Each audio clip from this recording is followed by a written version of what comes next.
I had the button to start recording apparently, but I didn't think I started the blab because I was late. I forgot that apparently you can't, the whole Internet Explorer thing. And I initially started doing this in Internet Explorer.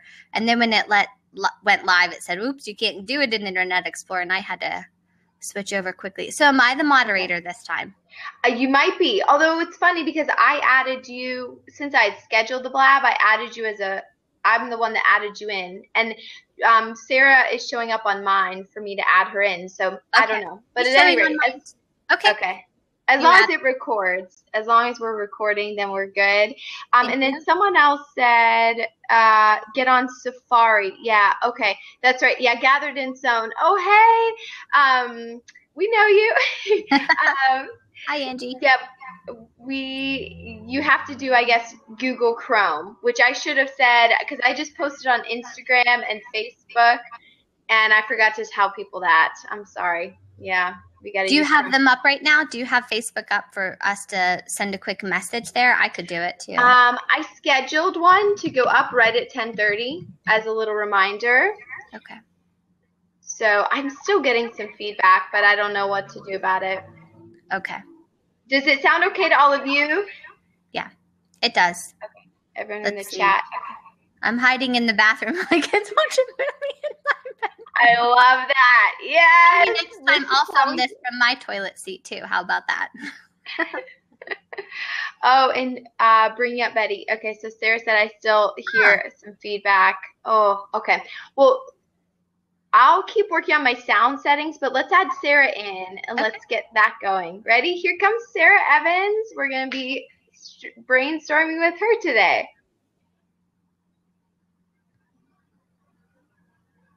Oh, and thank you for the props, everybody. That's so nice. Hi, hey! Yeah. Oh, look at her official setup. I know. Well, we're talking about podcasting, right? Right. Yeah. I love that. That's probably why you sound so awesome on your podcast, because you have such a great setup. Yeah. And I did listen today. I listened to your episode with Beth Ann, which was great. And I love how you do your podcast so different than ours. Yeah. You have like all sorts of different music, and you let the person talk a lot with you just doing these little comments. I really liked it. It was really fun. Oh, thanks. Yeah. I wanted to have it be more of like a storytelling, like a storytelling format rather than an interview. Even though I do interview the people that come on the show, then I take that and then I kind of splice it. It's wonderful. It's beautiful. Yeah, I love the way you do your podcast, Sarah. And I will say too, since obviously like Sarah and I chatted over Skype to do the interview, she'll ask questions, but then like she said, she just does such a good job of later taking out the questions and just like telling the story so that it doesn't feel like an interview. It feels like a story. Mm-hmm. So yeah, it's really neat. If you two chat for 1 second, I'm going to try to figure out my sound. Okay. This is a little weird because I feel like I'm not hearing myself, but. Oh, really? I don't know. Oh, you're not? You guys hear yourself? You've got earbuds in. Yeah. I don't know. I can't do like a full head. I've tried a full headset before myself, and it's weird to not hear yourself talking. I agree. Yeah. Maybe I'll do my regular headphones. Sure, we're all experimenting this time. Okay. See whatever works for you. They're big, and I thought, we're on video, so I better Angie says not look like a. Okay, let's see. Can you try? Anybody? Oh, well, I guess if she can't get on, can you try Chrome?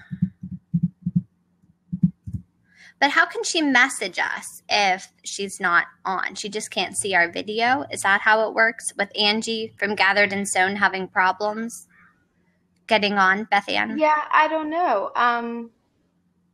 Yeah, that's strange that she could message but not. Yeah, so maybe it is the video part that doesn't work unless. And she can see the message part possibly. Or if you have an iPad or an iPhone, you can get the Blab app, and so you can watch that way. Oh, okay. 1/5 of my, yes, Dawn, I did just pull out the patio. I'm trying to get back on the feedback, but I don't have like a spot to put this mic. Is that a blue? It's a blue Yeti. Yeah. Did you see their nasty ad for that mic?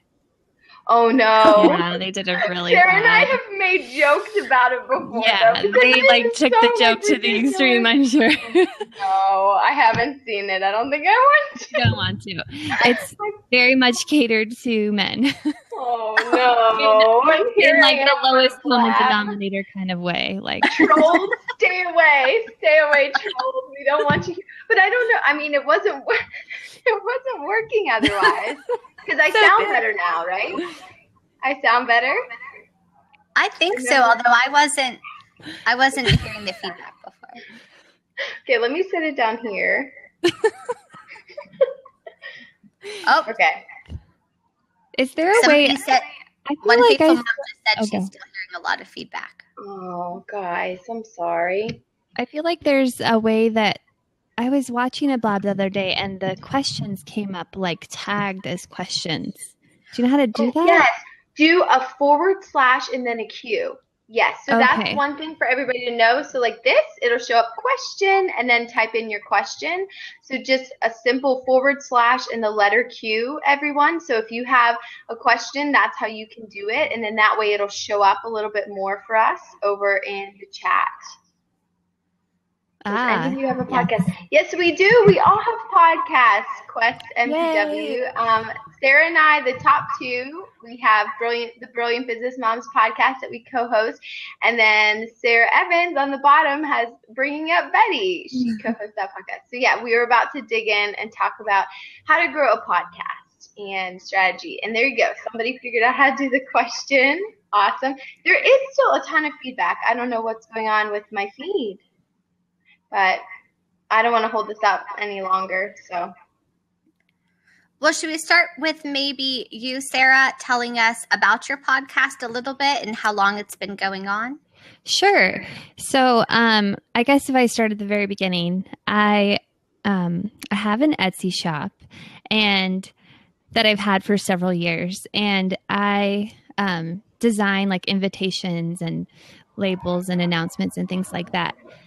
And it's always been really fun, but I guess about 6 or 8 months ago, a friend of mine who has a blog, Amy Johnson of sunlitpages.com, she and I decided like we were going to have these little, like once a week we would meet up and kind of like brainstorm together and like focus on one area every month, like Pinterest for a month and Facebook for a month, and just kind of like test things out and see what worked.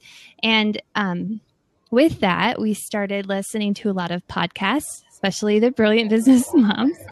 And I just kept hearing like about, really following your passion, and like your business will be most successful if you're doing something that you really find meaningful and that you love. And as much as I love my Etsy shop, it was kind of, I don't know, it didn't have that level of fulfillment. And so one day the idea just kind of came to me to see if there were any special needs podcasts. And there were a few, but they hadn't been updated in like several years. And they were just in a totally different format than appealed to me. It was like straight interviews, and typically like the sound quality wasn't great, and the guests were more like specialists rather than other parents. And I guess I'll rewind a little bit more. I have 2 girls, and my youngest daughter, Betty, has a rare chromosome disorder called Potocki-Schaeffer syndrome. And so she has a lot of special needs, and she's quite delayed in every area. So that was kind of where like the passion and problem side came in.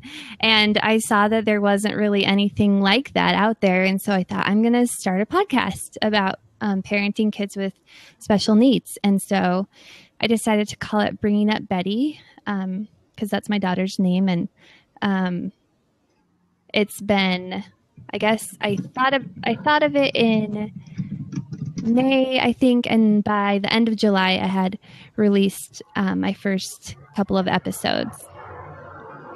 So it's been a really fun project for me. I had no idea how great it would be for me to just have the chance to talk with a ton of other parents that are kind of in the same boat, and kids with all different kinds of issues going on and a variety of diagnoses, but all kind of in this disability / special needs world. And so it's been fun to meet the other parents. It's been like a really cool thing to learn how to do the audio and all of that side of it. And it's been like definitely that more fulfilling kind of project that I was looking for. Real quick, that was awesome. Yeah, do you want to try the headphones, Sarah? I'll get mine. Yeah, hold on. Okay, so I guess Sarah Gio recommended at Mom Printables, hey Sarah, that if we all are using headphones, that should help with the feedback. So here we go. All right, and then Angie is back. Awesome, Angie. Yeah, and so I will say, Sarah, that first of all, you were off to an incredible start with your podcast, because I think you've hit on a few really great things. One being, it's a topic that you're passionate about. You have experience, so even if you're not a quote expert, you live in that world. That makes you an expert. And then the other thing being, I love how you've differentiated yourself, because you're not doing what all the other podcasts are doing. You are telling a story, and you're not, and like you said, a lot of them are interviewing experts and that's all they do.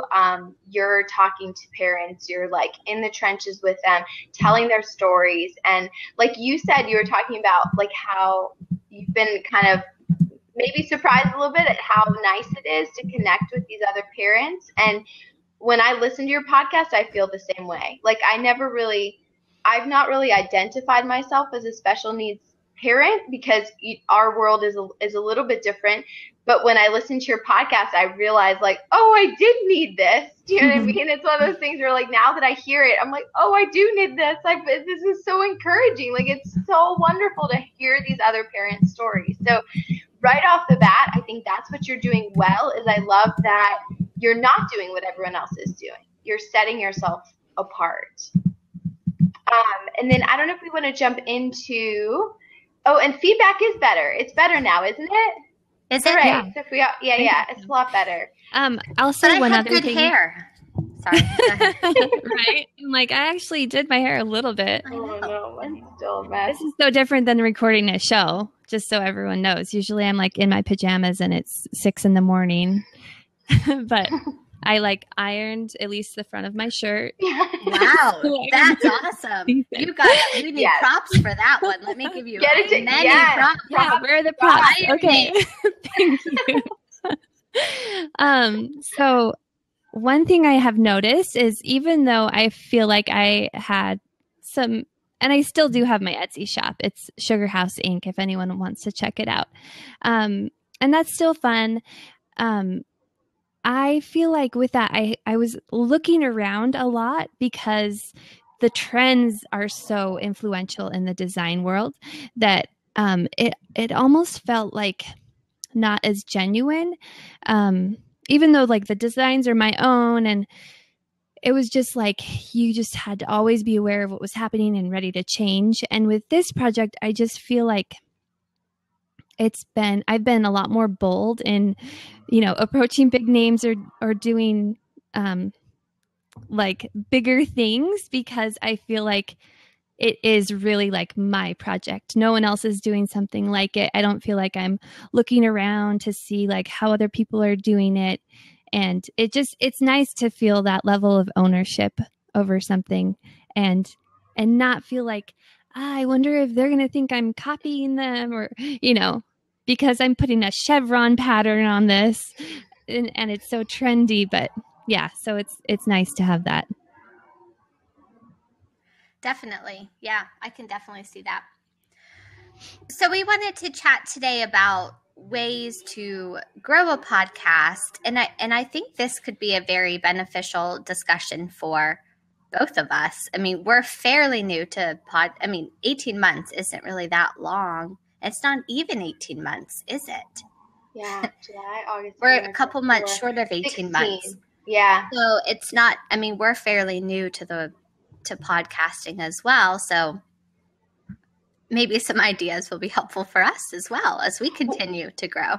And I think too, for everyone out there that's watching that maybe you have no interest in growing a podcast, I think we're still going to touch on some things that are helpful to other fields as well. Like there are things we may touch on that are helpful for growing a blog or growing an Etsy shop. So,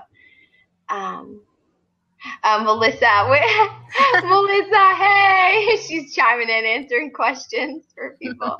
Love Lila. Oh, thank you so much. That's Jessica. You guys are great. Wow, yes. We have more to do.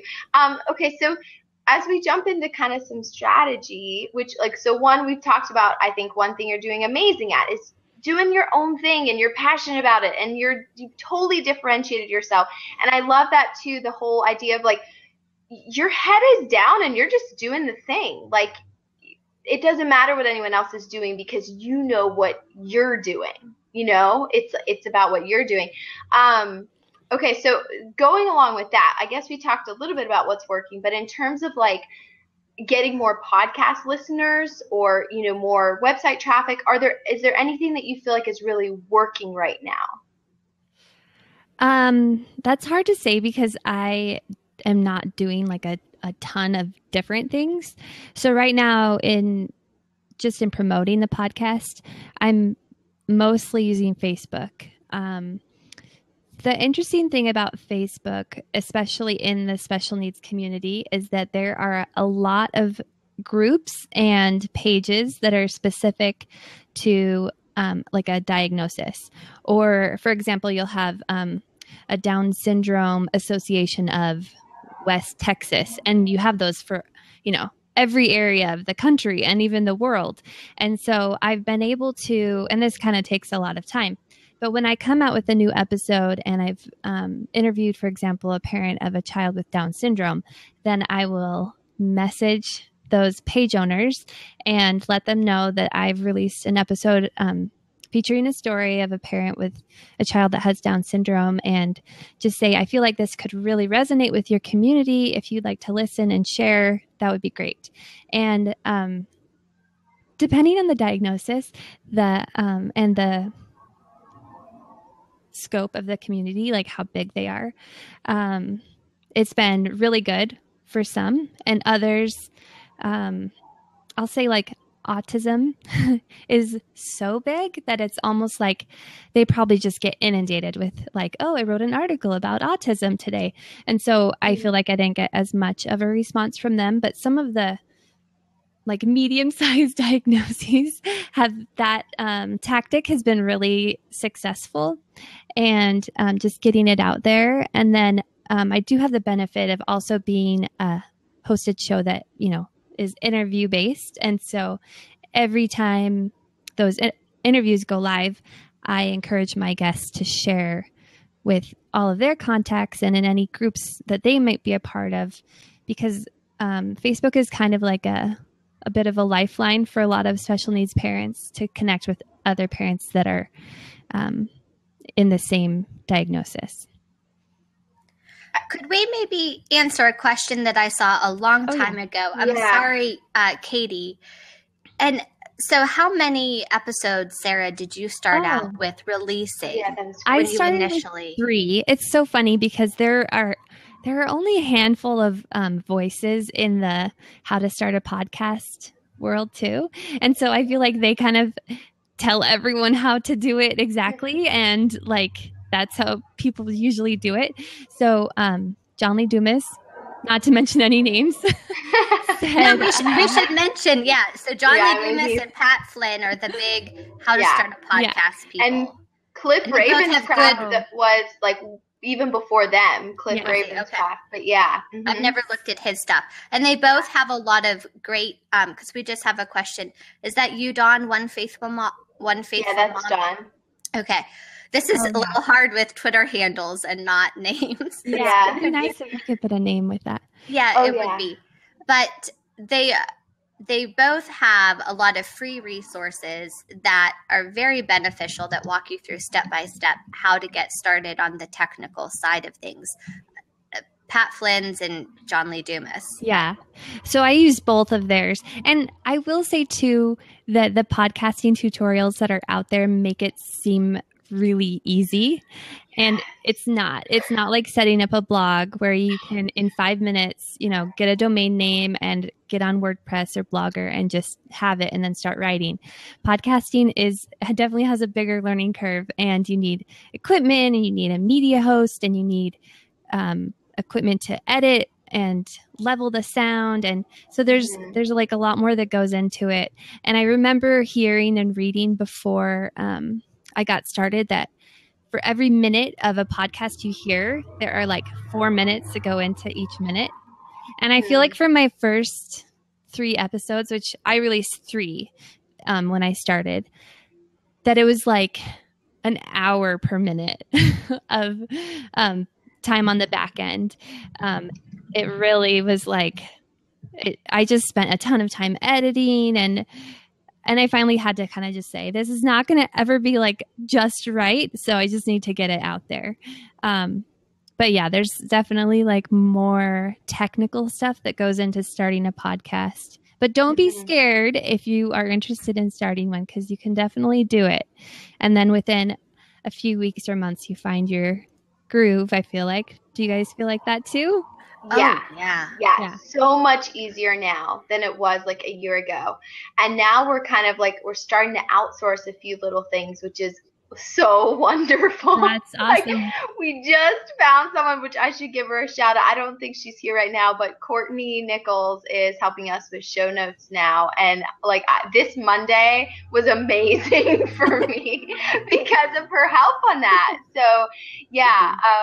But yeah, I just remember all the troubleshooting. Like you said, it's different than setting up a blog. Like, yes, setting up a blog, you may have to ask someone questions about certain formats or like, getting the look and feel just right. But it is different with podcasting, especially the sound part of it. I mean, Sarah had to troubleshoot a ton. I mean, she had to just that was totally an exercise in like persistence. And I remember at one point, Sarah, you even said, you're like, well, there's a reason not as many people have podcasts as have blogs, because it's a little bit harder to do. There's a higher barrier to entry for podcasting compared to blogging, which is one reason why I think we think it's a great medium to pursue. I think it's also more expensive, or it can be, than blogging. Sure. Because you can do blogging for free, but a lot of the things that we needed to get started for podcasting, there's a one-time or a monthly fee involved. Right.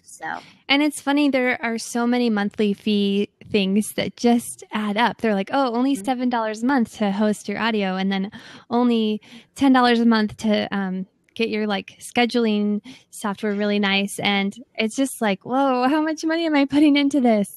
Yeah, and then it's going to go up. Like, for instance, the hosting. We started off at that really low dollar hosting amount, and now we've gone up because of the file sizes or the number of files or whatever. So yeah. Quick question for you, and it's Jeskalyn, right? And tell me if I'm pronouncing that right. At Love Lila Ann, I believe is Jeskalyn. Oh yeah, I'm just reading it back. Any resources for parents of kids with CP? I work with all those parents. So yes, perfect. Okay, awesome. Yeah, Jeskalyn is a NICU nurse. Ooh, cool. Oh, cool. That's awesome. I wouldn't say I specifically have. Okay, here's a little plug.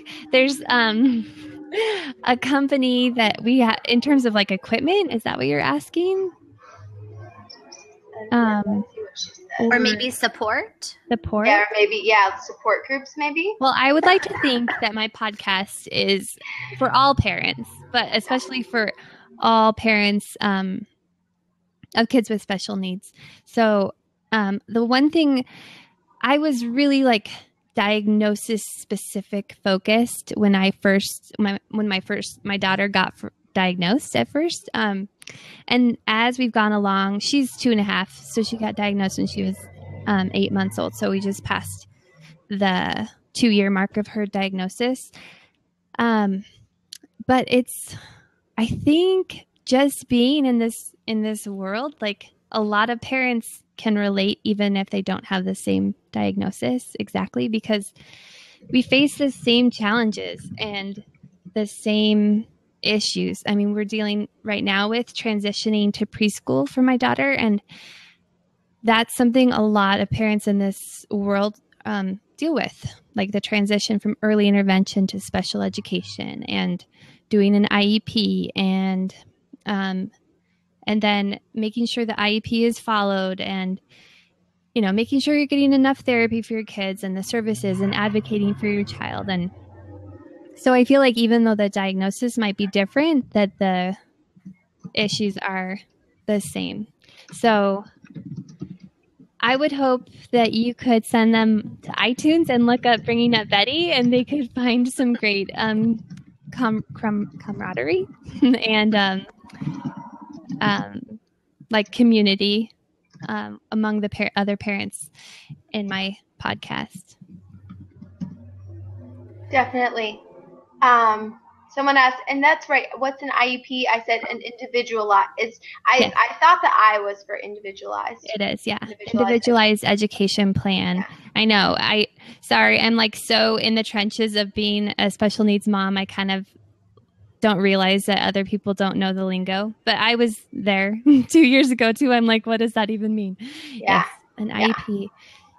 We're in the process of getting hold-ins. He didn't have one at preschool, but now that he's in public school, all of a sudden all these forms started coming home. Like, please fill out every detail about your child ever in the universe on these 5 pieces of paper. Thank you very much, and send it back as soon as possible. And you're like, okay.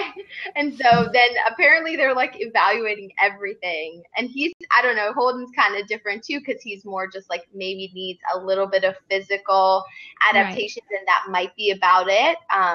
But yeah, so an IEP it can be so overwhelming for parents. So yeah. And we just toured a school yesterday. Betty has a vision impairment on top of her rare chromosome disorder, and so, or as a function of it, I guess. And so we went to the preschool for the blind, and it was really like my first time being in a special needs, like self-contained classroom, and it was pretty overwhelming and kind of a reality check for me. It was a hard day, but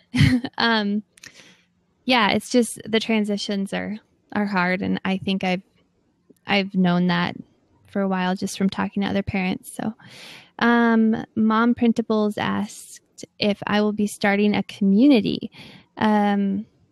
I would love to start a group on Facebook. Right now, I just have a page for the podcast. I think a group would be awesome. Would anyone here, or if you are a special needs parent, can you type a 1?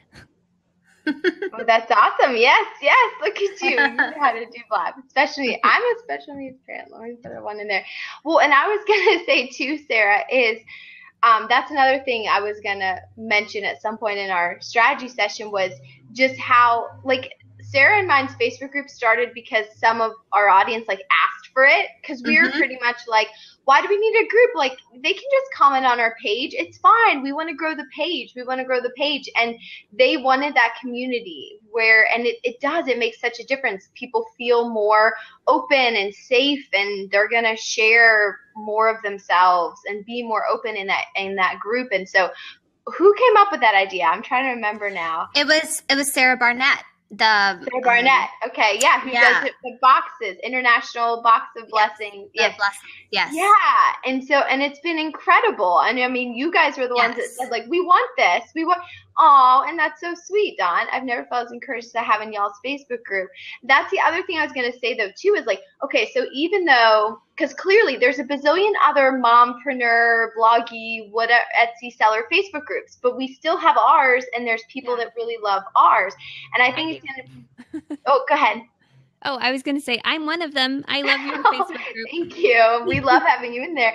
And that's what I was going to say, though, is it's going to be the same way with yours, even though yours is like of course, there's groups for parents whose kids have Down syndrome, or in my case, arthrogryposis. There are all those groups.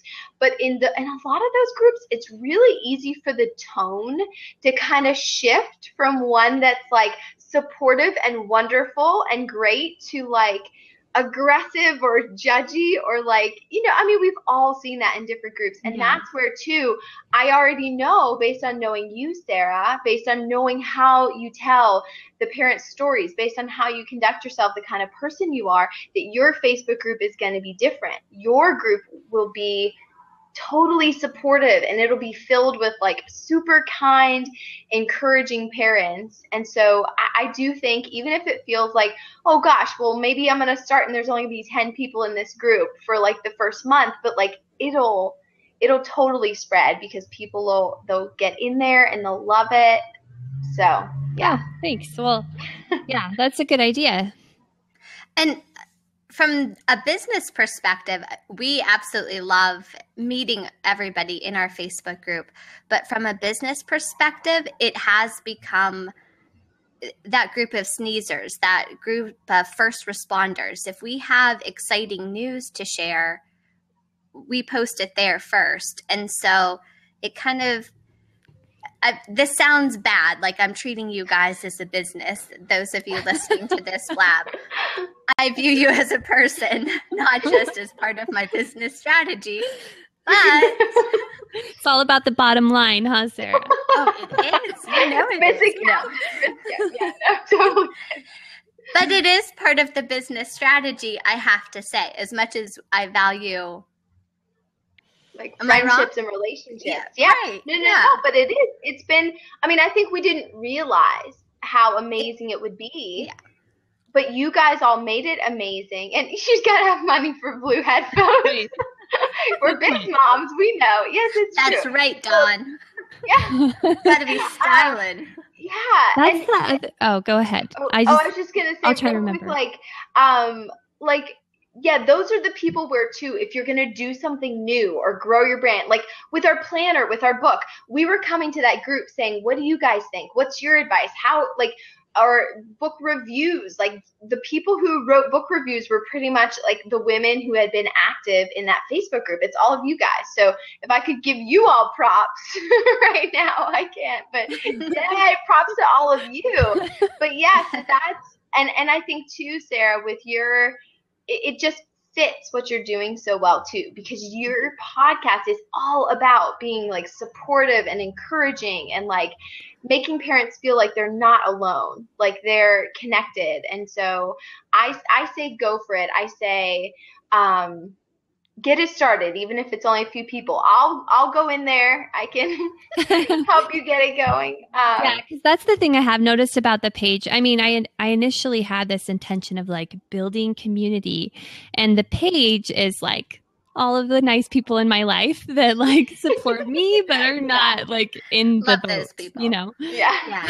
So, yeah, you'll get the people in the boat. I like that. Like they're not just, waving hi from the shore like, saying good job. Good job. Right. Yeah. They're in the boat with you. Right. I think that's important. And back to kind of our topic on growing a podcast, I do think that the way we've grown the podcast has been just through community and relationships. Like it's nothing really unique or weird or different. It's the same way others are growing a blog. It's through those connections and relationships. So yeah. And it's, I don't know. It's easy to get discouraged. Like even early on, I'm like, oh, I don't know. Like, and nobody is very transparent about their numbers. And so it's like, is this good? Is this bad? Is it, terrible? We were like, so let's see, the first day we podcasted, I mean, we were hoping we'd get like thousands of downloads on the first day we released a podcast episode. I think it was like 72 downloads the first day. I think it was. I can't even remember. And we had Abby, who had a big blog platform, and she mentioned us and gave us shout outs, but it's just like, that's how it is. And now when on a Tuesday, we get I don't know, 900 or something on a Tuesday, or 7 to 900 on that day, and then we're about at, to be very transparent, we're about 15,000 downloads a month is where we're at right now, and that's kind of where we've been for a few months actually. So I don't know, maybe you're even getting better downloads than we are. No, that wouldn't surprise me at all, because your podcast is awesome. I got close to 2,000 last month. Okay, which, you know, downloads. Yeah, but that was my second month. Yeah. So I don't know. That's very good about it. I kind of set some really arbitrary goals starting out. I was like, I wanted to get 1,000 listens within the first, I don't even remember now. But I hit it like way earlier than I expected to. There you go. And then I was like, okay, I wanted to get 5,000 by the end of the year. And I hit that yesterday. So thanks, Dan. That was all you. Awesome. Sweet. So. Yeah. And setting those little goals is so helpful. Go ahead, Sarah. So did Beth Ann's interview that you aired this week, did that help to drive up some numbers because it was shared in our community, or no? Was it pretty much? I'd say it was like similar to the other ones in terms of like how it, and that's the thing I don't really know. And it's, you get such limited statistics on a website, on a podcast, sorry. On a website, you're so used to seeing like exactly where someone came from. And, you just don't get that with a podcast. So I know it's been interesting. Some people that don't have a large platform, their episodes will be like through the roof. And I don't know if it's because their like support group of their diagnosis is really strong and connected, and or they have a ton of friends. Yeah. But then I don't know if those people will like continue to listen or if they are just like supporting their friend. Right. We've seen that too. It's a little bit unpredictable. Like it definitely, if there's a really, really big blogger and they share about it too, then that tends to give us a really nice spike. But yeah, sometimes it'll be someone that maybe we're like, oh, like we're interviewing them because we really like them and it's going to be a great story, but we don't necessarily think it's going to be huge downloads. And sometimes you're like, oh, okay. Yeah. So it's a little bit unpredictable. Oh, another thing though I was going to talk about is because we've noticed a lot of people have told us they found our podcast in iTunes because they searched for Etsy. And so there's only like 5 podcasts, I feel like, that even kind of touch on Etsy, or at least say that in the title. And so ours comes up. So I was wondering, does yours say Etsy in the title? No, it's in the description. In the description, yeah. And then we have certain episodes where it's like Etsy seller or Etsy SEO or whatever. So I was going to ask you about that, about certain keywords, and like, are you getting found with certain keywords related to your topic? That's a good question. I don't know yet. I haven't gotten any feedback on specifics of how people have found the podcast. Thankfully, I was in New and Noteworthy for about 8 weeks, which was awesome. Although I will say I didn't notice like that it made a huge difference. It was hard to tell because it was at the beginning. So maybe those people have stayed with me. I don't know. But in terms of search terms, I really don't know. And I did listen. You know, iTunes is so mysterious. But I listened to a webinar that said the only things that go into search terms, that are searchable in the iTunes search engine, are the title of the podcast, the name of the person putting it out, and the episode titles. The description, like from what I've heard, has nothing to do with it. Those words will not come up. And I've tested it a little bit. Like I'll look at a description of someone's podcast, and then I'll pick out a phrase from it and search it, and like it won't come up if it's not in there. So if it's the title of the podcast, the author's name, which like Pat Flynn, for example, his says Pat. Let me pull it up. Oh, I have to search for it. Hang on.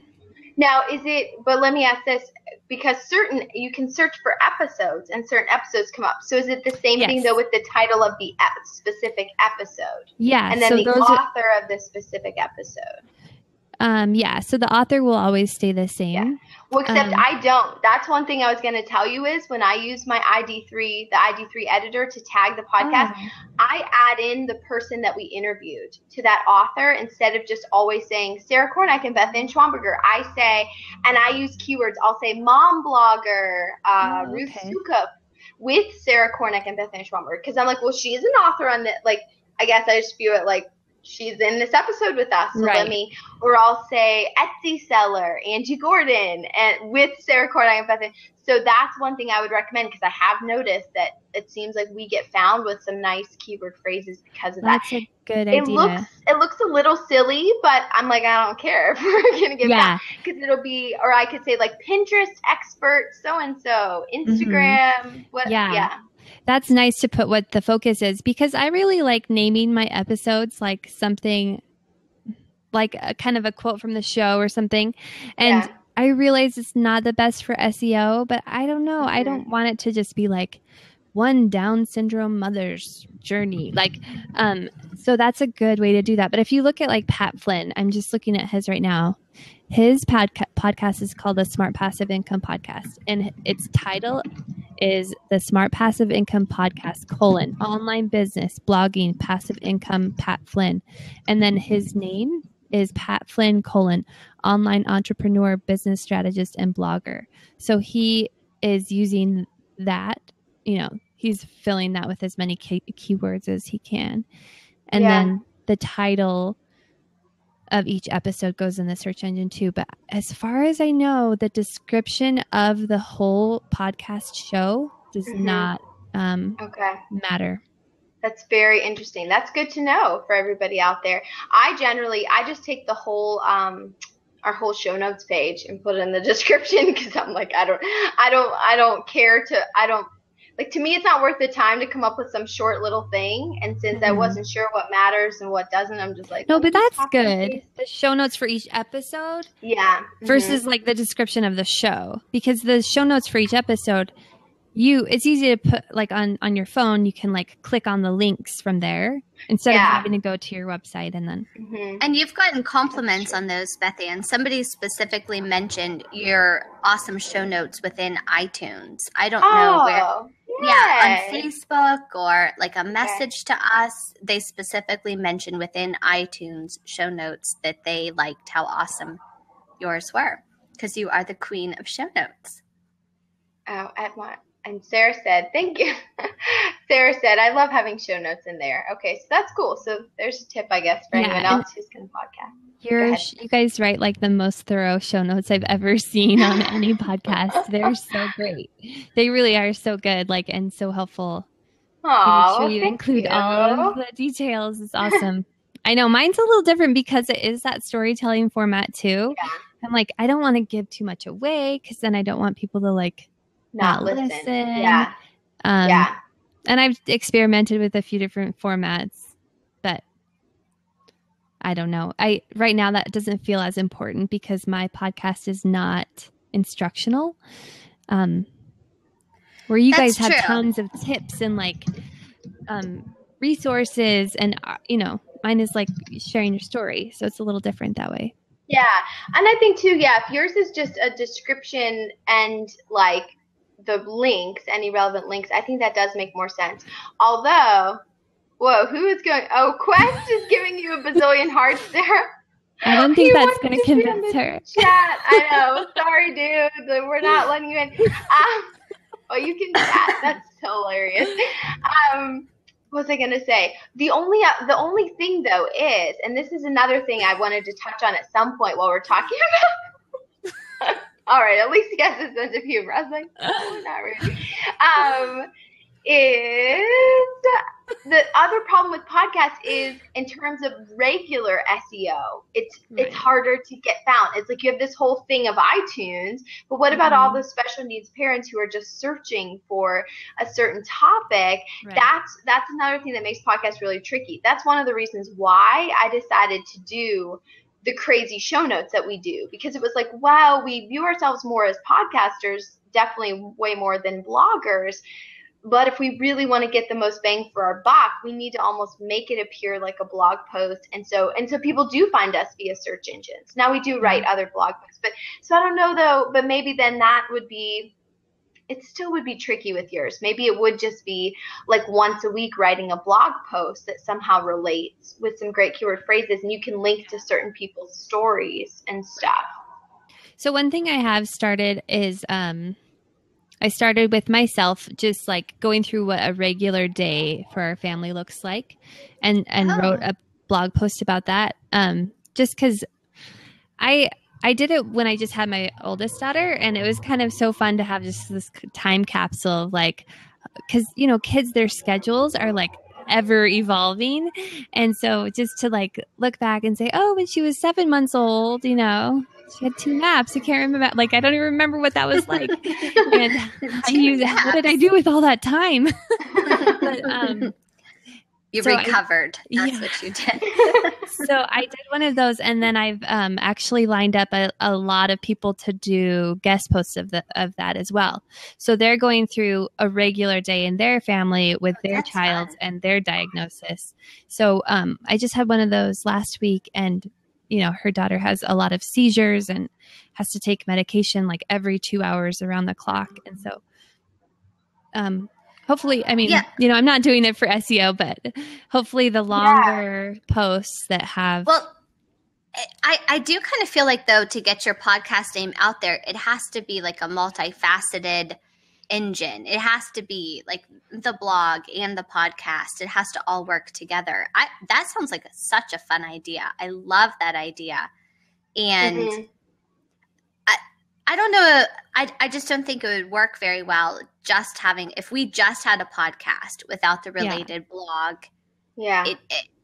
I think our traction would have been much, much slower, because now people can find us from SEO on our blog, or from Pinterest, or from Facebook or Twitter. You know, it's a multifaceted brand almost that you have to build. And I feel like that's how we've grown, is really building the brand, not just, even though the podcast is the main focus, it's had to be the whole brand in order for us to grow.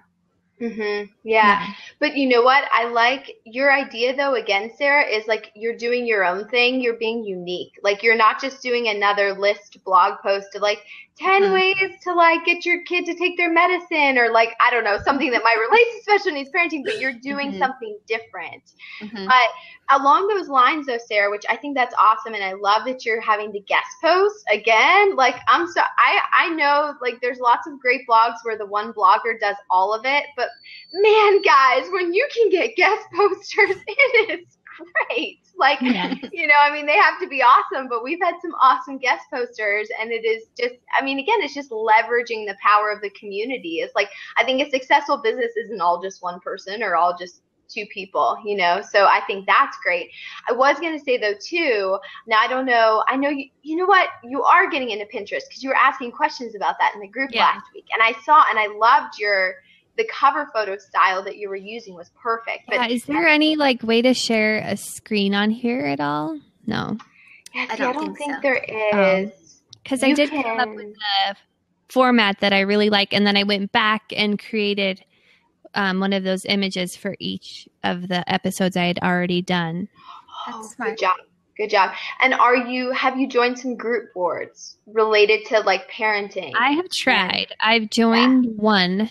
And then I've requested several, but gosh, Pinterest just needs to have a request to join button on each group board. I think it's really ridiculous the runaround. That would be a lot easier for the group owners and people that want to participate. It's just. Yeah, because I will say, as a group board owner, like there's been times when we were so busy with other stuff that I didn't go on Pinterest for a while, and I'd be like, oh, I'm so sorry, I didn't realize you were trying to get onto this group board for forever. But when people, that's the other thing I was going to say is, and this might sound bad, but like I pretty much just, if there was a group board I really wanted to join, I would just go find that person's website and try to get their email address. And if I couldn't get their email address, I would get them on Facebook, or I would tweet at them, and I'd be like, hey, I really want to join your board. So I would essentially like socially stalk them and then find a way to get in touch and be like, hey. And because a lot of times too, it's not that they're just so busy and they get so many messages that you kind of just have to find a way to like, so they actually, your message comes across their eyes and then, And it seems like some of the group boards are run by people who like make a life out of running group boards. Like, have you seen those people? They have like group boards for every possible topic you can imagine. And they're all like really heavily, like really active and have a lot of repinning and have a lot of participants. And so I think, how are they managing this? And sometimes maybe they're not doing it very well because I don't hear back from them. But so there was a question about, can you girls talk me through applying for group boards? There's not really a very good process. Sorry, Gathered and it's like Soon. Gathered and Soon. That's Angie Gordon. She was on our podcast, I don't know, a few weeks ago or a month ago, something like that. Mm-hmm. Angie, she's so fun. She was. Yeah. What was I going to say? Yeah, so I'm trying to pull up Pinterest right now to see how, okay, so yeah, usually it's like a lot of times you'll follow that person and then you can try to send them a message, or sometimes they'll say, email me here if you want to join, or comment on a recent pin. But like, yeah, it all just depends on if they're getting a bazillion comments on their pins. Okay. There is a good way to kind of find. So if you just search like a keyword that you pin a lot or that your content is about on Pinterest, and then you can easily see the little icon that has multiple people. Those are group boards. Yeah. And then if you go to, what are some of those websites? Groupie? Pingroupie.com. Yeah. And that has a lot of stats, like all in one place. That's nice to look at. You can see how many people are contributing to the board, how many times things are repinned on average. And so it's good to see those stats before you join, because you want to make sure it's like an active board and that your stuff is going to get repinned, or it's not really worth it to be there. I wanted to really briefly go back to you do have to follow their boards. Yeah. Non-printables. Yeah. Mm-hmm. Back to your guest posting idea. It just occurred to me how smart that is, that you're going to have guest posts, because since your podcast is for families with various challenges with special needs with their children, then you can't possibly obviously provide all of those different perspectives. So I think your particular blog is the perfect place to just get lots of guest post submissions, so that then you're covering a wide range of special needs on the blog in addition to the podcast. So then that helps you to develop a larger community around. And then you're not doing all the work. Yeah. Because that's the thing. Podcasting takes more time than writing a blog post. So it makes you unable to spit out as much content as, let's say, a blogger who can do a quick post in like an hour and spit one out every day. So, but then guest posting would allow you to maybe churn out the content while, spending all that time on the podcast. So, yeah. So right now, like I said, I kind of like the idea of having like a few different series going on that are all kind of the same format. So the one I have right now is a regular day. So like I did a regular day in September, and I kind of just did it to test the waters. And because, like I said, I kind of like having that time capsule for my own family. But it was actually like really popular. Like I got a lot of good feedback on it. And good. Props. Awesome. Yeah. Yeah. I need to do props. And so they really liked it. And then my tea's cold. Which I was kind of surprised, because I'm like, oh, I'm just like walking through a day in the life of our family. Like, who knew that would be so interesting? But so do you guys have any ideas for other like good series that would be good for my audience? Okay. Well, okay, so this is taking off of, I know this is what Rage Against the Minivan does, but I thought it was really I love it, where she does it's called What I Want You to Know series. Now hers is, I mean, her blog is like an adoption blog, but she'll take submissions. I mean, I think she's had like women struggling with infertility or like all sorts of just different kind of life perspectives. But I was thinking yours, something along those lines where I guess a day in the life is somewhat similar, but this would be more like what I want you to know based on like maybe a hard question, like questions you get asked. Doesn't she do What I Wish You Knew? Or, yeah. Series What I Wish You Knew like about, that. And then it's like fill in the blank. Yeah, that's a good one. About the topic, like, because, yeah, there's so many, it's like the outside world who doesn't live it, like, there's a lot of like misconceptions or like their viewpoints are kind of different than how you feel, and sometimes it's hard to tell people like on the spot. Like for example with Holden, one would be like everybody hinges on like, oh well, will he be able to walk someday? And that's like this big like, and like that is potentially really exciting, but I would say to people like, well, what I want you to know is we love him. Yeah, he's perfect the way he is. Yeah. One, like walking is not the be all end all. He can have a wonderful life even if he doesn't ever walk. But two, and like obviously as his parents, we want to give him every opportunity, and mobility is awesome, and that all really helps. The other thing though too is like people think like to people, they think walking is like, they think of it the way they do it, which is like it's so easy. It's like, well, if Holden walks someday, it's still going to be really, really hard. Like he's not going to sprint. Like he's not. Like what I want you to know is if he walks with hand crutches, it will be awesome, but it will still be a struggle. Harder. Yeah. Yes, it will still always be so much more work for him to get around. And so, yeah, or just like little things like that. I mean, that wasn't obviously this poignant example, but yeah, like all these perspectives where it's like they have a certain focus or a certain misconception, but as a special needs parent, you're like, well, what I want you to know is. Right. So then those posts, I think, are very helpful to not just it's interesting for people with special needs kids, but yeah. So like, for instance, me reading a post about maybe how Beth Ann's feeling about Holden in a wheelchair would help me in how to address, how to talk to my kids about it or something like that. Oh, like how to talk to kids about all the various things. About so then you're a resource for not just the parents of these kids, but then their family and friends as well. Which, and I hope the podcast does that too. But yeah, I think that's a really good point. And I know, do you guys know Blessed by Brenna? She's a big fan of yours. Oh, is she? Oh, yeah. Hi, thank you. I feel bad that we don't know you. She has a very popular, successful blog, and her daughter has a rare skin disorder called Harlequin's ichthyosis, and her body just produces skin like really fast, and so I've ran across her blog before. So she had this post that went totally viral. That was like 10 things I wish you would do, like instead of shushing your child when they like stare at mine. I think people are like kind of hungry for that information. I mean, I definitely didn't know, and I'm still figuring it out, like how to treat or how I want people to treat my daughter that has special needs. It's not like I know all of a sudden because I'm her mom. That's true. Yeah. Because this is a new thing for us too.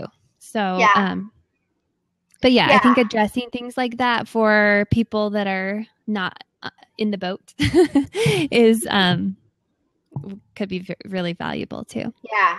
Yeah. And you're right. And people do love to share that stuff where it's like, I mean, I have plenty of friends who are just like avid readers of blogs who have shared things where it's like, here's my perspective as a parent of a child with Down syndrome. And that friend of mine, like they don't have any connection to that on a personal level, but they were just like, wow, this was enlightening, and this was touching, and this was, this is worth sharing. People should know about this perspective. And so they share it. So so it extends, way beyond just those families whose kids have special needs. And I will say, I like the approach of I wish you knew rather than 10 things never to say. I really hate those posts. I don't know if you guys see them. They seem to be the thing right now. Like 10 things not to say to someone who's dealing with infertility or that's pregnant or that has a new baby or that has a child with special needs. And like, how can we make our world more divisive by making everyone so self-conscious that they're accidentally going to say one of the things that's on the list that they never want to talk to anyone? Yeah, that's so true. And then people just don't even want to talk about it. Yeah. So my friend wrote an awesome post about that. I'm going to post the link about the what not to say things. Okay, cool. Parkinson's help. Hey, that's cool. Welcome. So is there anything else we wanted to chat about as far as growing a podcast? Did we want to talk about that other thing? Yes. Yeah, if we have some time. Does everybody, do we have a little more time to chat? I'm good. My girls are gone for the afternoon. Oh, are they? Good for you. You get props for that. I can chat longer. Woo! Me too. I have till I think noon, and then I'll have to get home from school. Noon Pacific time. What was I gonna say? Oh, yeah. So here's the link to my friend. Really it's Amy's. Yeah. Oh, yes. I love Amy. Okay, so, and Amy, do you remember Amy from Sunlit Pages, Sarah? Because I still remember that she was one of the first email addresses we ever got. I remember Sunlit Pages, 30 people who subscribed to our email newsletter. I mean, I poured over those email addresses and checked out their websites and was just thank you so much. She's the one that told me about you guys. She was you have to listen to Brilliant Business Mom. Which I do think word of mouth has turned out to be a much bigger factor, I think, in our podcast spreading than I would have ever anticipated. Just actual in-person friends telling other friends has been huge. Yeah. Yeah, I think people underestimate that in this world of social media, but it's we all still get together with our friends and we talk about what we're doing and what we're interested in, and and I think yours will be even more word of mouth that way, Sarah. Just the way it's, I don't know, with the special needs parenting community, I feel like. So since we still have a little more time here for anyone who wants to stick around. So Sarah has this very interesting situation going on right now, and I'm so curious to hear what everyone else will kind of thoughts about this as well. So here, I'll let you tell it. Okay. Your words. So I was very excited. Just last week, actually, I contacted a brand that makes some adaptive equipment for kids with special needs. Betty uses one of their pieces of equipment, and I contacted them about sponsoring a giveaway. And they wrote me right back and said, "Oh, yes, we would love to. Just send us your address." And then the marketing manager sent me an email and said, "We have been wanting to do a podcast like yours for about a year, and we just haven't had time or the knowledge to get it set up and get going with it. So would you be interested in running a podcast for us? How much do you cost?" Kind of thing. And of course, I'm super excited about that, but I feel like there are some things to weigh and figure out. Number one, they want... Right now I'm doing 2 episodes a month, and it does take quite a bit of time. And they were hoping for 4 episodes a month. So it feels like I can do one or the other, and it'll be a stretch if I just do theirs. But I can't do both. So of course it feels like, well, why not do the one that you can get paid for? But I worry a little bit about the control factor and kind of that I've created this thing that's exactly how I want it, and I'm really passionate about it, and I don't want that to diminish at all. They do sound like they want me to kind of run with it. So I because it's in my niche, and it's already, I say niche, I know you guys say niche. We do either. We don't know what we're talking about. And it's something I feel like I'm already kind of doing. I would like to rebrand my podcast as their podcast. but keep it bringing up Betty. And I haven't heard back from them about that idea. Sponsoring. Yeah, that's interesting. Dawn, did you see Dawn's One Faithful Mom? Yeah. Oh, yeah. Mm-hmm. Yeah. I think they want more than that. They want a podcast with their name on it. Like, so yeah, sponsoring would be great. The thing also is they have a really big following. They have about 30,000 newsletter subscribers, and they get like 100,000 visitors to their website every month, and so it's would be a lot more exposure than I'm getting right now, which would be awesome. Here, wait, I'm trying to read this. Yeah, from Sarah. Yeah. One episode a week.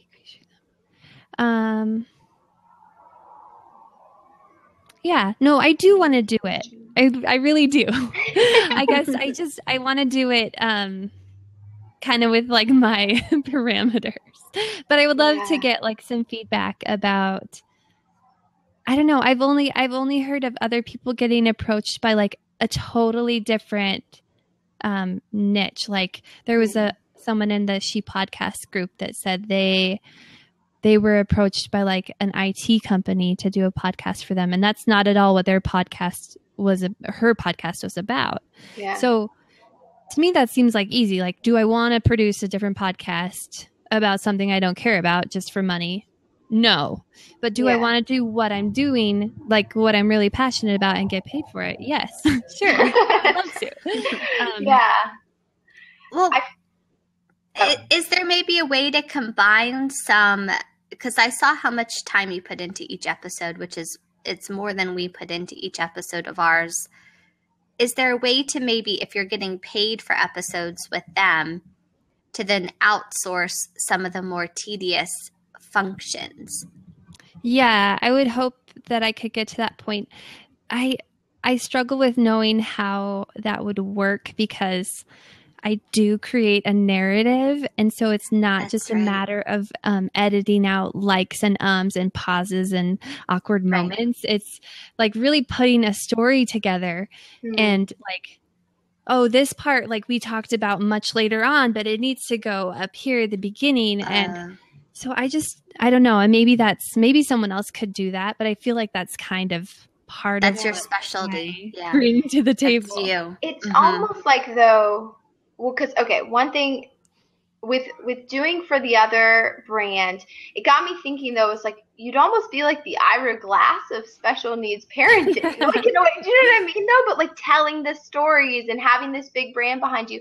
But then that also got me thinking, though, in terms of your own podcast, and like you said, it's harder because it's telling a story and things have to be rearranged. But, like, so there's got to be a way. I mean, what do people do that are, like the people that work for Gimlet Media or This American Life, NPR, like, so there's got to be a producer who's guiding the whole story, but clearly they're not also mixing all the sound for it. So there's got to be a way that you could like storyboard or whatever. I mean, I don't even know all these terms, but you know what I mean? A way to storyboard. Yeah, and that's true. And I've part of my workflow now, because initially it was like so crazy. I would end up running through the entire interview like 6 times just to get like pieces put together.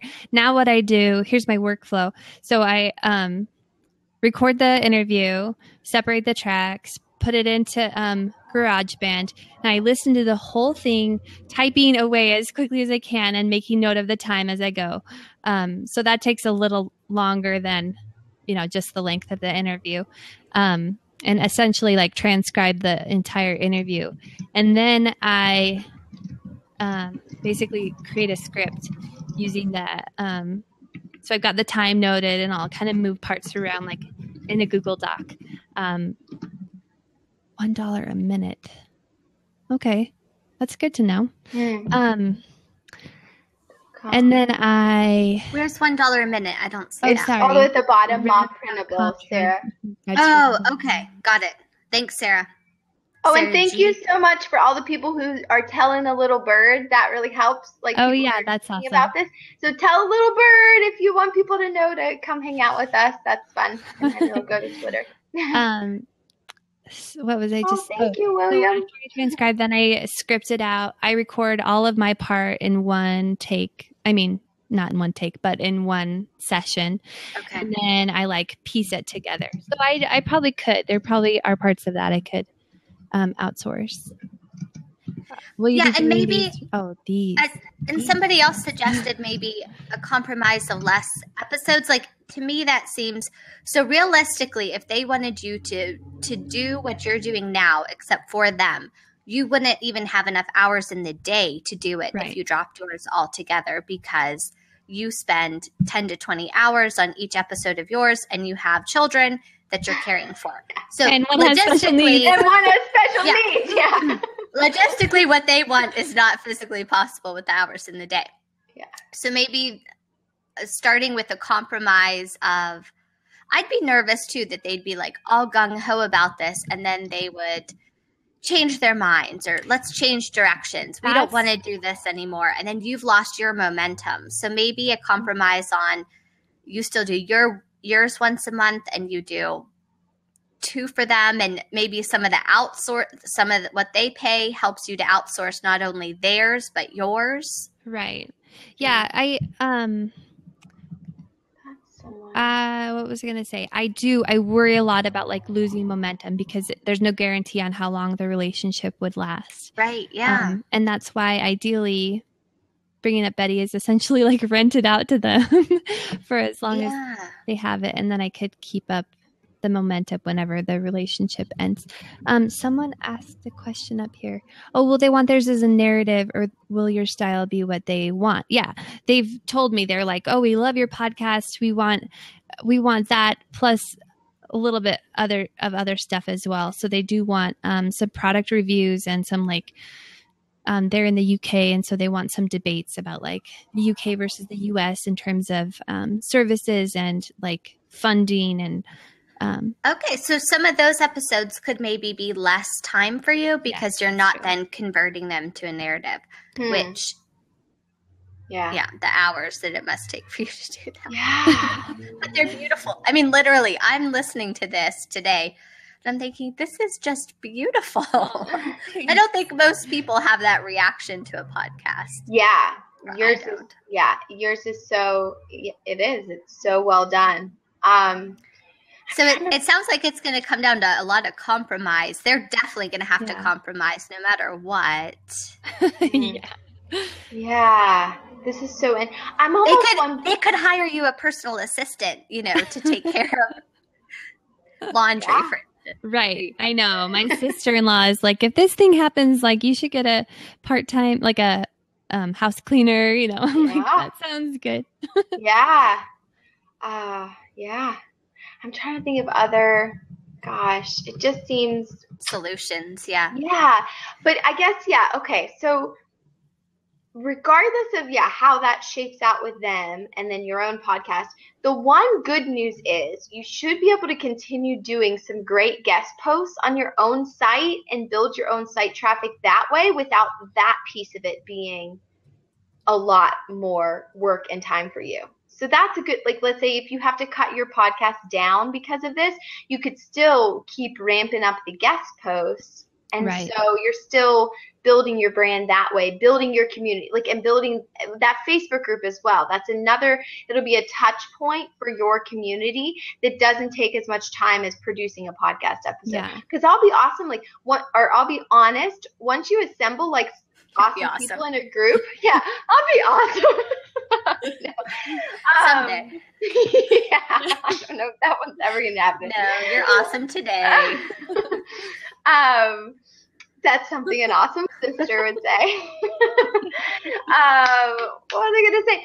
The Facebook group runs itself in a lot of ways. I think other groups have to moderate themselves more because they get more weirdos or meanies or whatever, but we really don't. So we never have a problem. Yeah. Yes. Give yourself. Somebody had a question about batch recording. And I do think that could be, that's definitely an efficient use of time for sure. I know John Lee Dumas does all of his in the same day, all 7 episodes. I think the problem that most of us would have, since we're moms with kids at home, we only get, like, we don't get a whole day to record episode after episode after episode. Like, we've got, you know, a nap time or something. So I think batching in general is a very efficient way to do everything. It's just how much time do you have to put into that. And my this is the other part of the equation. I have about 20 interviews I've already done that are, you know, waiting to be edited and produced. Oh, wow. So I can't really like dump that and say, oh, I'm doing this podcast now. So I'm kind of like, hey guys, I've already got all this material. We could, you know, use it on my podcast, branded as yours. But we'll see what happens. Yeah, that's really interesting. No matter what you decide, whatever arrangement or whatever that you decide, Beth Ann, I know in her email to you, because you were emailing back and forth, was encouraging you to charge a high premium price for this. And I totally agree. This is going to turn, if you accept it, any arrangement with them is going to turn your life kind of upside down. It's going to be a lot of work on their schedule.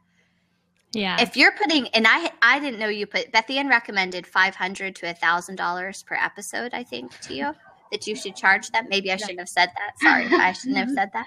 No, I don't know. But if you're putting 10 to 20 hours into each episode, like, whoa, they need that. That's a lowball number then. 500 to 1,000 is way too low. Yeah. Way. Like they're all saying. You're doing a show. You're not just editing for like an hourly rate here. Your show, your concept, your narrative, your story, the music that you add to it is so unique and special that if this company wants to run with that vibe and flavor and all that you do, I think they need a premium. They need to pay a premium price for you. Oh, well, thank you for your confidence. You guys are so nice. You're gonna be the Ira Glass of special needs parenting. Like, seriously, that's how I see it. So yeah. Well, gosh, but I guess I know you already have your submission in, and so now it's a matter of waiting to hear back. Which it was so. Yeah, they the time difference. Yes, they're in the UK, so they're 7 hours ahead of me. And so I did send a proposal over at night and thought, oh, I'll wake up and I'll have a response. But then I got an out of office reply. So I'll have to wait a little while to see what they're thinking. So Sarah, okay, I'm not going to even attempt your last name because I know on the spot I'm going to say it wrong. I'm going to call you Sarah G. So Sarah G says that's only like 500 pounds for them. I don't know the exchange rate. So that's definitely something to keep in mind. I don't know how it's working right now. Yeah. But if the exchange rate is working in their favor, they can actually afford to shell out way more for you to get way more. You're a better deal depending for them, essentially, depending on how it goes. I don't know how the rate I proposed, I said. Oh, you already did propose a rate. She did, yeah. So I will keep you updated in the group for sure. Okay. The rate I proposed, I said it would be great to revisit after 6 episodes.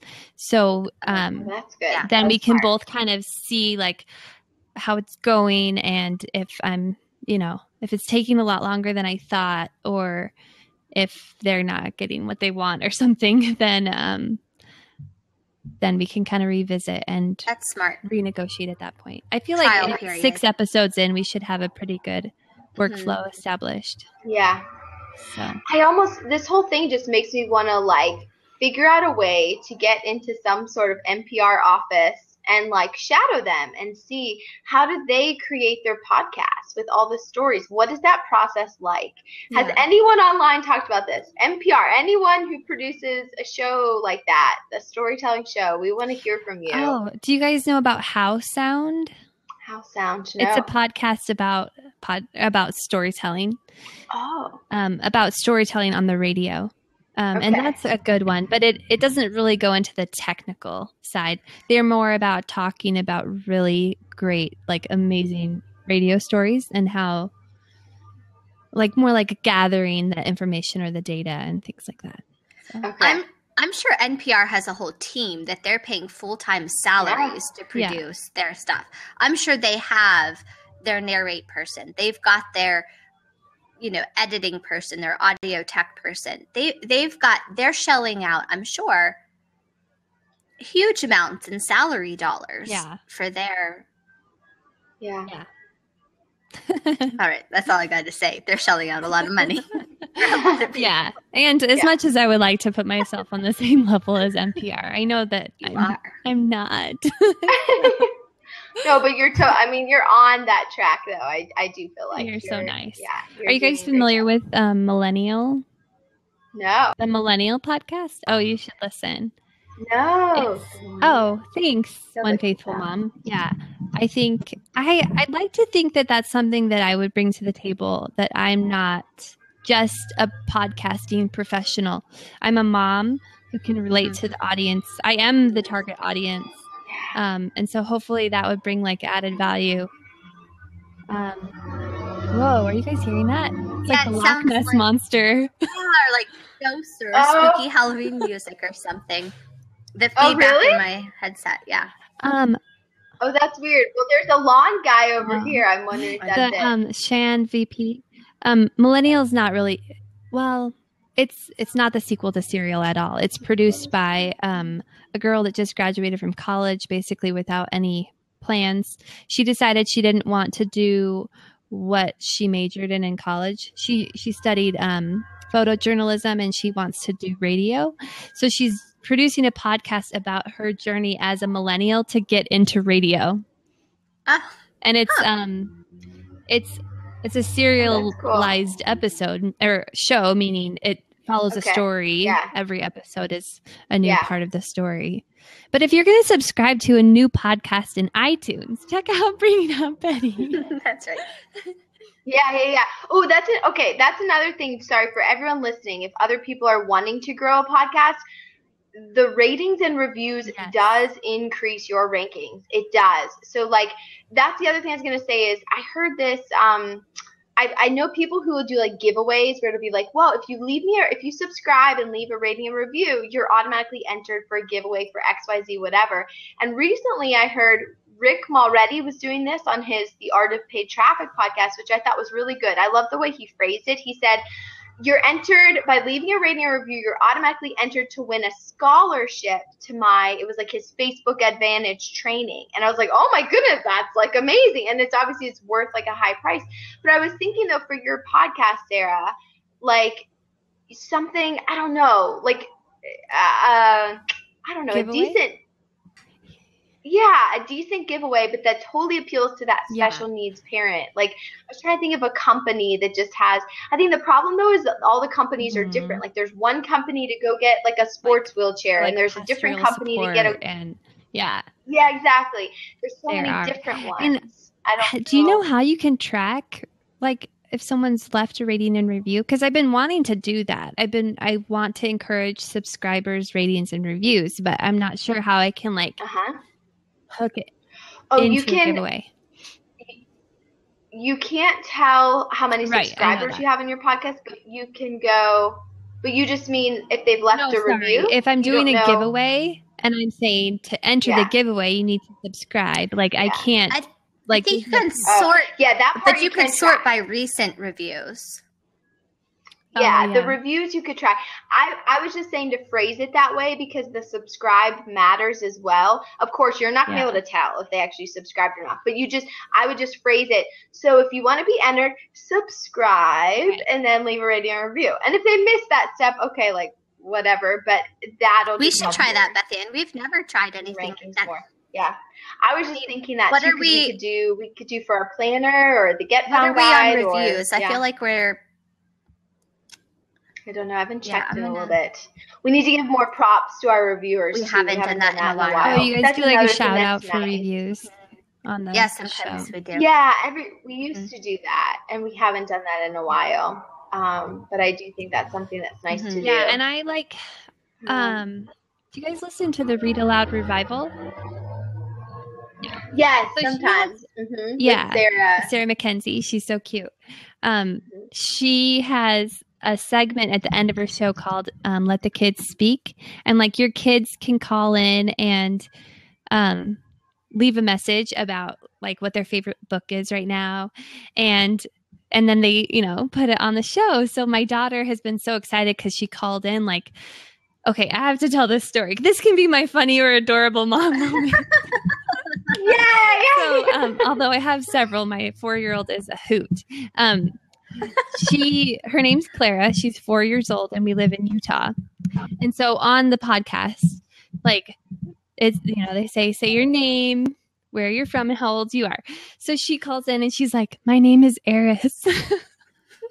Like she just makes up this name. And then like it was on yesterday's episode. It finally came out. I haven't played it for her yet, but she was on the show yesterday. And after she finished recording, she's like, my name is Eris. I'm 6 years old and I live in San Francisco. Where did she get it? That's a great idea. I mean, that's even something, Beth Ann. I don't since kids tend to listen to our episodes with their parents. I think that's really fun. Yeah. So I just checked. We're up to 98 ratings in iTunes. Okay. I've left you guys a review, just so you know. Oh, thank you.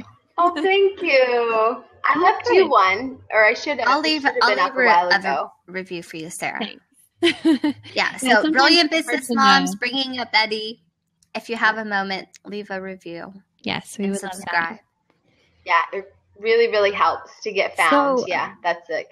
As far as like kids calling in, I've wondered because, I mean, obviously there's like a lot of different special needs, but a lot of kids are like nonverbal. And so I'm like, how do we do that? True. Or they're, like I have a friend whose daughter has autism and I wanted her to record something for a show coming up. Something that her daughter says over and over, and she just could not get her to do it. And so I think that's like part of the struggle. So I don't know if we could do one with kids calling in very easily. I mean, Holden could. Or, but what? Yeah, Holden, oh my goodness. Holden's ready for his own podcast. That child. Oh, that's a good idea. Talk like nobody's business. Oh, I do like that idea, Sarah G. A picture. You could have a gallery. Yes, that's what I was gonna say. She stole that idea. So are you talking about like their artwork? I know. Or a picture of them? Picture of them, I think. Yeah, I didn't see that part. But the sibling part, I was gonna say, have you read the book? It's like In Their Shoes, and it's about like siblings of special needs. Kids will like share their stories. Like, here's what it's like for me to have like a brother who has cerebral palsy. And I really love that book. I found it like really touching, just kind of thinking about, like what will things be like once Holden has a sibling? But I think that idea, the same thing would work for you, where it's like then Clara kind of tells, hi, I'm Clara, and here's what I like about having Betty as my sister. And like that could be like a little really siblings show.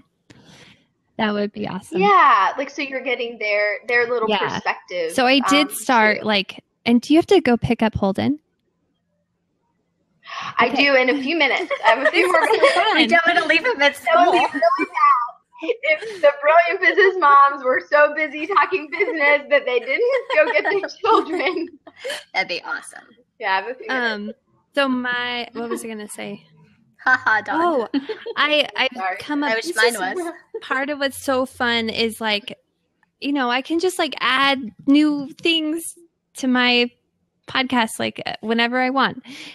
So I've come up with like a question of the month. So every week or every few weeks, there'll be a new question, and then I have like a little voicemail recorder on my website so people can call in and leave their answers. So right now, for example, the question is, how have your child's special needs changed Halloween for your family?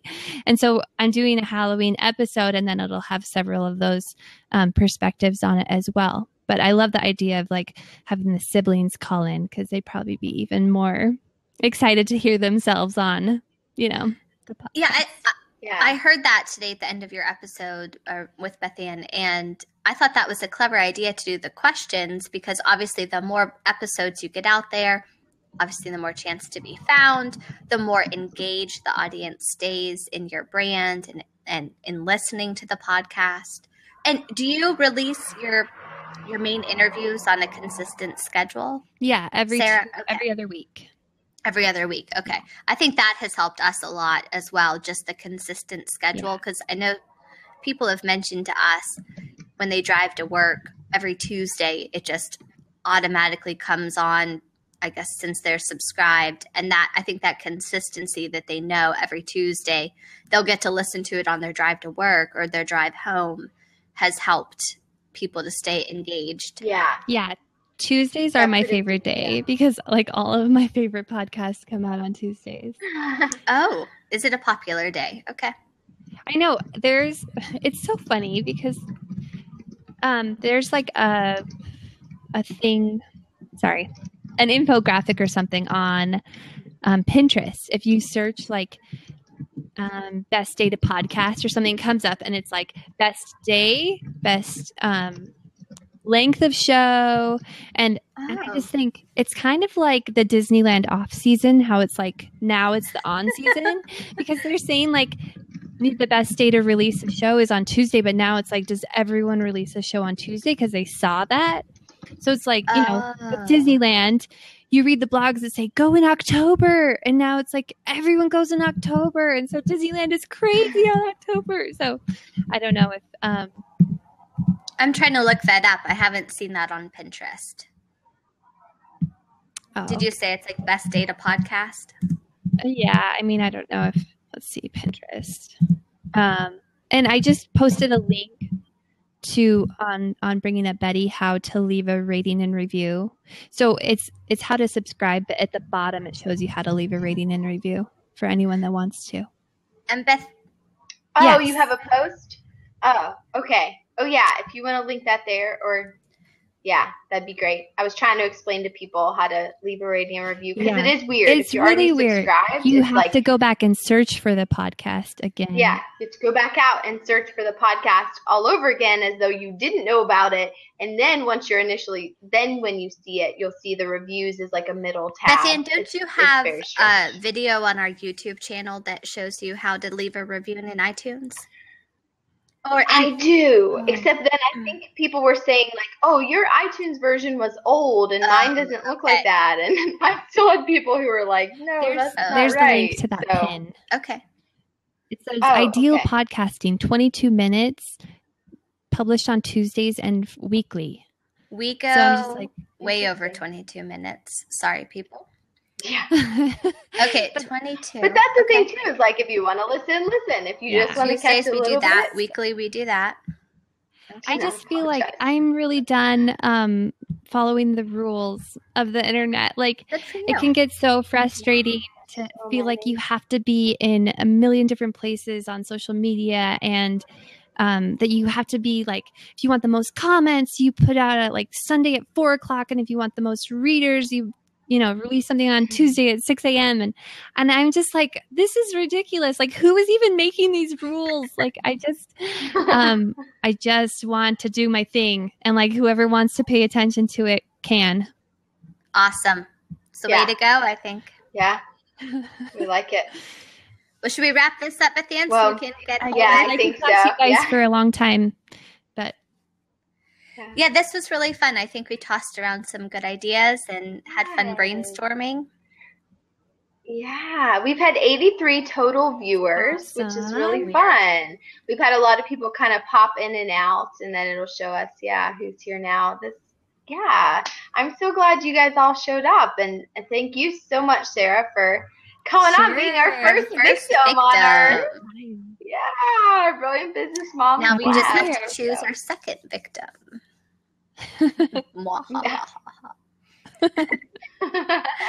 All right. Okay, so, I was going to ask Sarah, because you have the recording thing on yours. So do you need to exit us out? Oh, sorry. I have little X's, so maybe I'll start exiting, okay? Okay. All right. Thank you again, Sarah. Sure. This was so much fun. Okay. Thank you, everyone. Maybe we should say, so the 2 podcasts here, Bringing Up Betty and Brilliant Business Moms, are the two podcasts if you're interested in checking either of those out. Okay. Yes. Bye. Okay. Thanks, guys. See ya. Bye. Then you have to do me. There you go. Oh no.